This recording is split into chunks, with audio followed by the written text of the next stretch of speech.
तस्वीर है। आपसे कह रहा हूं कि ओवैसी यही जी, भारत की खूबसूरती है। ओवैसी जी, इन सबसे पहले भगवान राम की तस्वीर है। बिल्कुल है, सही। पर जय श्री राम बोलने पर आपको भी लगता है कि ये सारे कम्युनल है? तस्वीर है, बिल्कुल। जय श्री राम बोलने वाले कम्युनल है, बीजेपी के वोटर्स कम्युनल है, ये भावना आप भी स्प्रेड करते हैं। मैडम, आप मेरी एक स्पीच दिखा दीजिए जहां पर मैंने इस तरह की बात कही। बताइए आप, चलिए स्पीच चलाइए मेरी। अभी आप मेरी एक स्पीच चलाइए जहां पर आप जो कह रहे मैंने कहा इस बात को।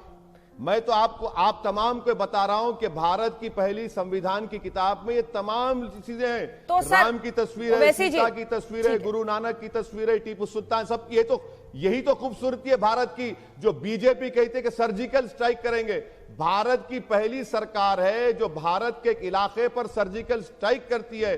भारत के बाइज्जत शहरियों को पाकिस्तानी, रोहिंग्या, अफगानी कहती है। और आपका होम मिनिस्टर MOS। एक सेकंड, लेकिन ओवैसी जी सुनिए ना, खूबसूरती तो उस अंदाज में भी है ना जिसका इस्तेमाल आप करते हैं। आपने ये नहीं कहा कि BJP as a political party बर्बाद हो जाएगी लेकिन हैदराबाद का नाम नहीं बदल पाएगी। आपने कौन से शब्द इस्तेमाल किए? इनकी नस्लें बर्बाद हो जाएंगी लेकिन ये हैदराबाद को भाग्यनगर नहीं कहेंगे। आप भी जिस अंदाज में बोलते हैं, आप भी एक संदेश देते हैं ना।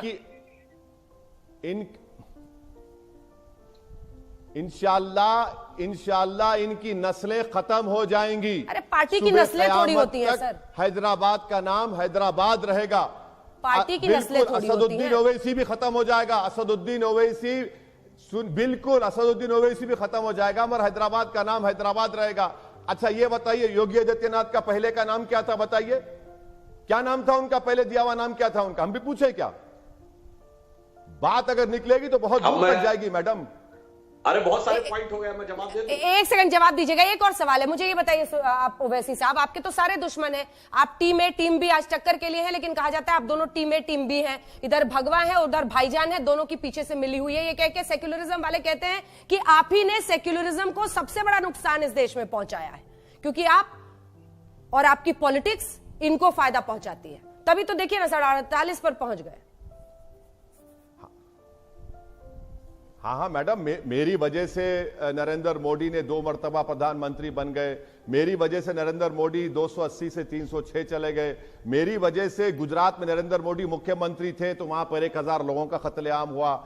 मेरी वजह से सिखों का जेनोसाइड हुआ। मेरी वजह से दिल्ली का मैसेकर हुआ। मेरी वजह से मुजफ्फरनगर हुआ। इस मुल्क में तमाम बुराइयां जो शुरू हुई और कमजोरियां मेरी वजह से है ना। बाकी के सब राजा हरिश्चंद्र की औलाद हैं, बाकी सब नेक हैं, कोई गुनाहगार है तो हम ही हैं।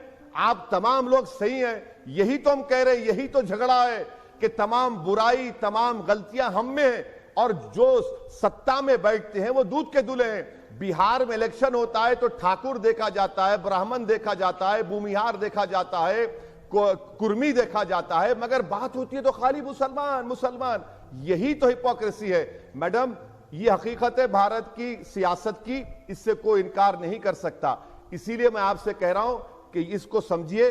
और अगर मुझे इजाजत दीजिए, मुझे एक और जगह पर जाना है। मैं पहले ही कहा था आशीष को कि आधा घंटा मैं रहूंगा। एक और सवाल है बस, एक और सवाल है सर। टीआरएस वाला ये बताइए कि अब मेयर का जो चुनाव होना है उसमें आप क्या कीजिएगा? टीआरएस को जरूरत पड़ेगी तो साथ देंगे?